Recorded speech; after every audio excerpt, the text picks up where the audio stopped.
What do you think about vulnerability? Does it give you the heebie-jeebies? Does it trigger you? Is it something that you're afraid to kind of jump into too much because you're afraid to potentially be a Debbie Downer or a negative Nelly or end up in a puddle of goo?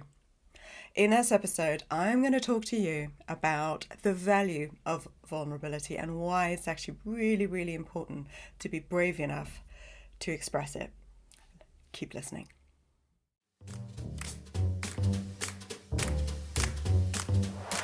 You're listening to The Brand Compass, conversations to navigate your way to building a brand fit for purpose and poised for success. Here's your host, Shelley Rostlund. Hello there, my friend. Lovely to have you back with me again. This is the comfy couch where we get to chat about all the ways in which your personal brand meets the humans you serve. And I'm Shelley, as you know by now. I'm your host on this conversational journey. Now, have you listened to the last two episodes? Oh gosh, man, I'm having so much fun recording this series that I'm doing for you at the moment, where I'm getting to speak to real life examples of humans that are out there shaping a version of themselves that they're happy to take out into the world. So I've done two so far. One was Fong, my friend down in Dorset, which is the south coast of England, if you're not in the UK. And he works in this complex world of data, digital, and defense. Bit of spy work there. And then I also chatted to Ryan Enslin in the last episode, and he is a travel and lifestyle journalist that's based in Johannesburg.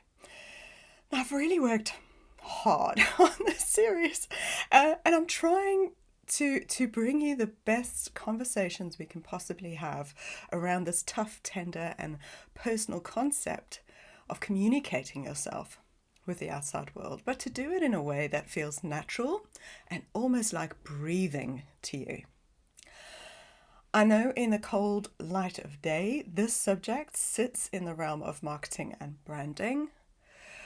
But really, this is something that means a lot to me because there are many people out there who are struggling to be more of themselves in their everyday and in their workspaces. And that also has knock-on effects on their self-confidence and their bravery, leaning into their genius properly and shining, and ultimately, for me, in actually being understood. I've been there. I've worked in places where I've had to squish myself into a different shape in order to fit in with what an employer wants to see or hear from me, both back in South Africa and here in the UK. But it was much worse in the UK, I feel like, because I arrived when I was 23 years old and my sense of self took a massive beating, having never lived away from home or even left my home country before. But I can get into that in a different episode if you're ever interested in listening to that story. I think, though, what I'm hoping you'll get out of these conversations I'm curating and cultivating for you is that you'll now have enough insight into how other people are actually navigating this for themselves. And then you might realize that you can shape a version of yourself where you can be more of yourself in your everyday, and that people will not only connect and understand you better, but also your tribe who's looking for you will finally see you and be drawn to you. Now, in this episode, I want to reflect on those two episodes or conversations that I've had so far, and I want to share what I got from them, and possibly you relate as well. Should we get going? All right, let's start. Now, while I've been researching and preparing and planning these episodes, I've also been listening to, as I normally do, lots of other shows. And obviously, as you know, I'm an avid reader as well. But one that snapped my attention lately was that of Chris Williamson's Modern Wisdom. Have you heard about it? He has just reached 3.25 million subscribers on his YouTube channel. He's been doing his show for 7 years and he's just reached 900 episodes, which is awesome. It's obviously a huge milestone, and obviously that's at the point of recording this episode. Now, normally, to be honest, this is the point where I actually stop listening to shows when they get too big, because inevitably, in my opinion, they've kind of lost their way from when I first started listening and started engaging with the host. Or maybe I've just not grown up or matured or grown with the show, if you like, and I no longer resonate with what the host is trying to achieve or what they're getting across. I might just not be their target audience anymore. And I kind of lose the joy in listening, right? Or caring to listen. But this is different because I'm, only finding Chris now quite far down on his journey. And I mean, he's achieved in 7 years, which other podcast show hosts, big visible ones, would probably only have reached in 10 to 16 years. Having done 900 episodes, and he records 3 a week, which is astounding. Now, the reason I'm telling you this is he actually had a Q&A episode, right, where he got his listeners to send in loads of questions, and all he did was answer them in this 90 minutes, right? Yes, it took me about 4 dog walks to get through it, but honestly, it was a brilliant introduction to him as a person and to his approach on the show. And so much of what he was saying really tickled, that big curiosity line that lives inside Shelley. Really tickled my curiosity line, but also warmed my heart and my mind in hearing someone just, share their opinions, say it as it is, but also be able to have a balanced conversation about it at the same time. But I'm going to put that in the show notes for you. But the reason I'm letting you know about Chris is because he reflects something that is going to support everything else that I'm going to be saying today. But I'm going to get into that in a bit. So first, let's go back to Gordon and Ryan's conversations, which are already up and running and out for you to listen to. But I wanted to share my reflections so far on their conversations, and then the bits that I got from Chris Williamson where they actually support those reflections too. Now, what I'm going to do is I'm going to cover 3 things. First thing, the value of vulnerability and context. The part that joy plays in our choices. And the third thing, how we can all make personal branding work for each of us. Okay, sound good? So first, let's get into the value of vulnerability and context. That's context, right? For me, these elements play a huge part in you being able to fully be yourself. No holds barred, and also to express to others how you are relevant to them, or not, as the case may be. We don't want to attract everybody, right? So what do I mean by this? I feel like if we only ever display a front of pure confidence and perfection, we make it really harder for people to connect with us. You will have followers, sure, perhaps, but will they care about you? Are they just wanting a mirror to hold up for themselves to pretend that they are the same things as you are too?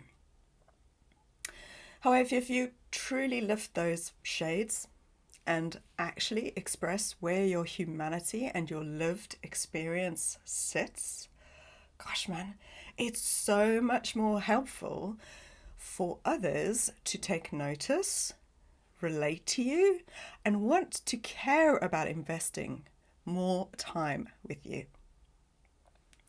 I hope you'll agree, I'm pretty sure you will, that we live in this really weird world where attention is the currency and time is a rare antiquity. Why would you intentionally make people work harder to get to know the real you? Now, Gordon expressed this really well in his episode when he shared how he grew up needing to hide and not be seen because it was essentially dangerous being part of an immigrant family in the northeast of England in the 80s. But as an adult, he started to come out of the shadows and get in front of the camera and also spend more time genuinely talking and connecting to people, like in real life. And he shares more of himself now, more freely. Now, it took bravery to be vulnerable in those first instances and interactions, and in making an effort to actually put himself out there to be seen, engaged with, and eventually recognized in a good, healthy, and what he describes as a safe way. He said that for him, that feeling of awkwardness was transient. You might call it imposter syndrome. And he actually used that as a driver to keep going and get over it. I have to say, I probably felt this for myself as well when I was planning, preparing, and delivering a talk for 200 people on a stage. My talk was challenging, and I had to dig deep to share some stories that I actually don't share out loud to many people at all.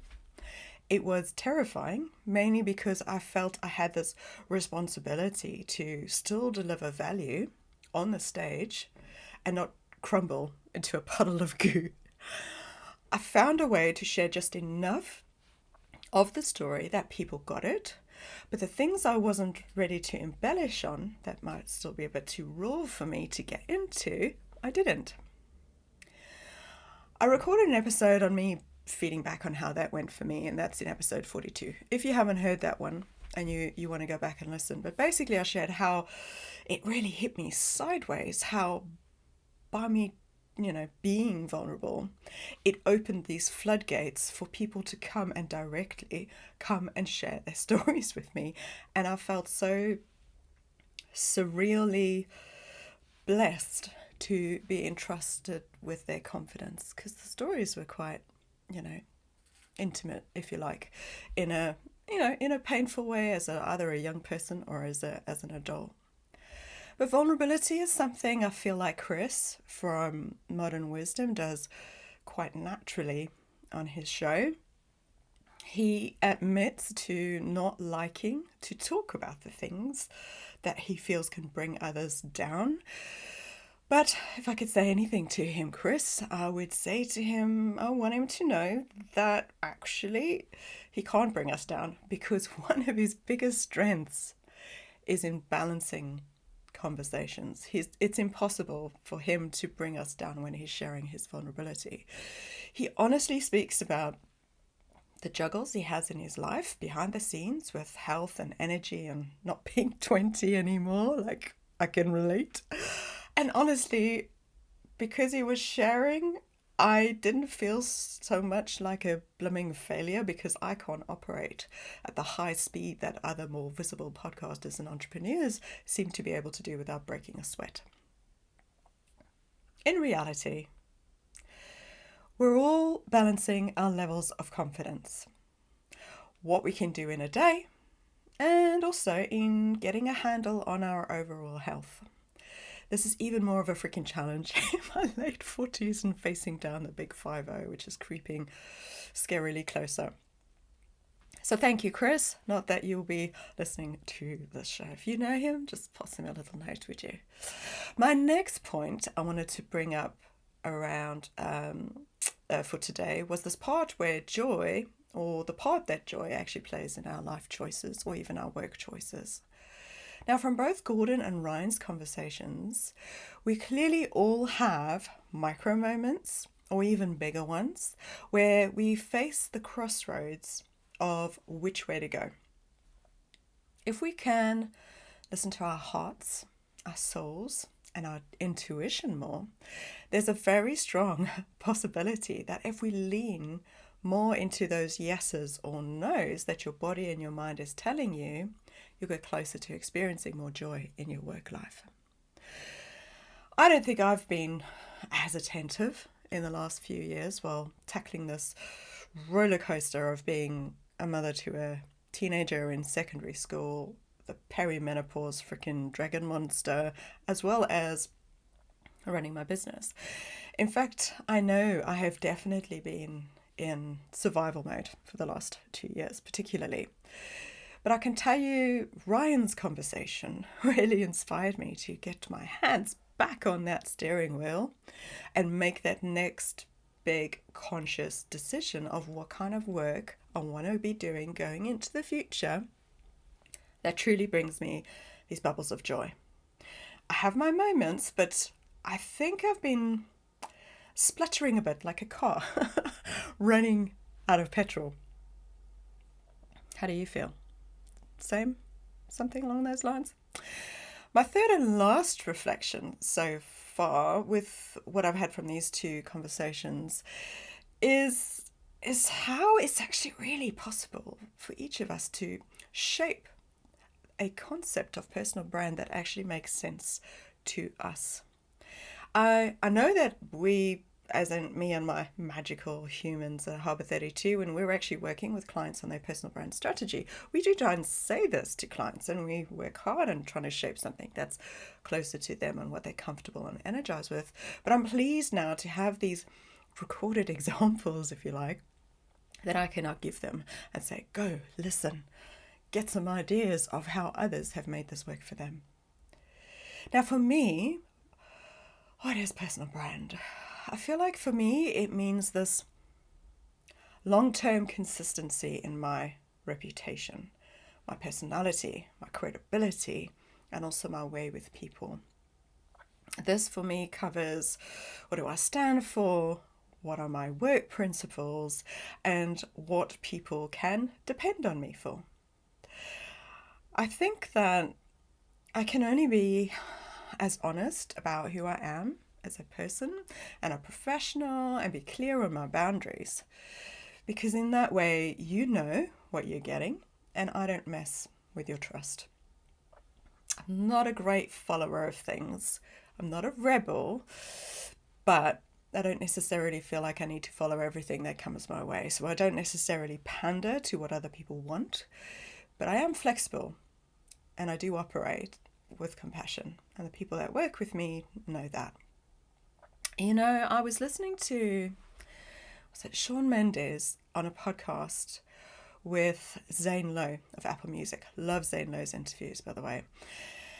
And I think Shawn said it best, and I'll be completely paraphrasing, so don't quote me on this, but go and have a listen yourself. But he essentially said that once he was clear on who he is and what is authentic to him, and he didn't try and live up to what other people think of him or want him to be or what they expect from him, he could almost let go of all that either low or high levels of anxiety and stress and then just be himself.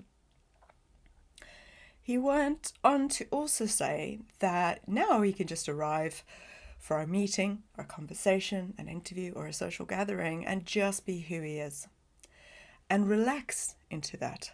So if he feels rough or he's not in a great space, he can be honest and just say that. And he could be compassionate to others who are also just being themselves as well. Now, I feel like Ryan picked up on this in his conversation when he described his definition of personal branding being highly linked to authenticity.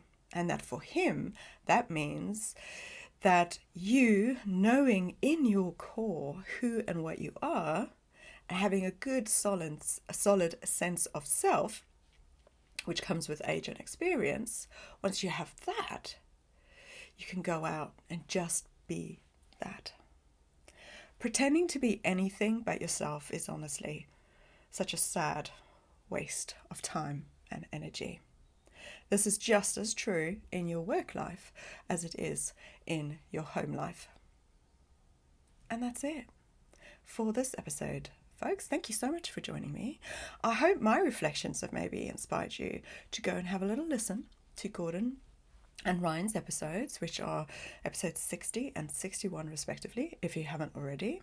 I have many more planned, so make sure you've tapped subscribe on your favorite podcast app so that you don't miss the episodes that are coming up. Again, I've picked people from very different fields, so they'll be all quite fascinating and interesting.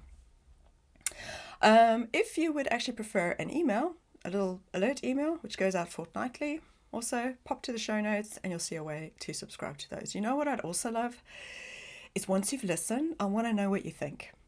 So send me a voice note and let me know how it landed with you. You can DM me on LinkedIn, you can DM me on Instagram, or just send me an email, Shelley@𝗘𝗣𝗜𝗦𝗢𝗗𝗘.co.uk. All right, so who do you know who could do with hearing this episode and knowing about this series that I'm doing? Share this episode. You know you want to.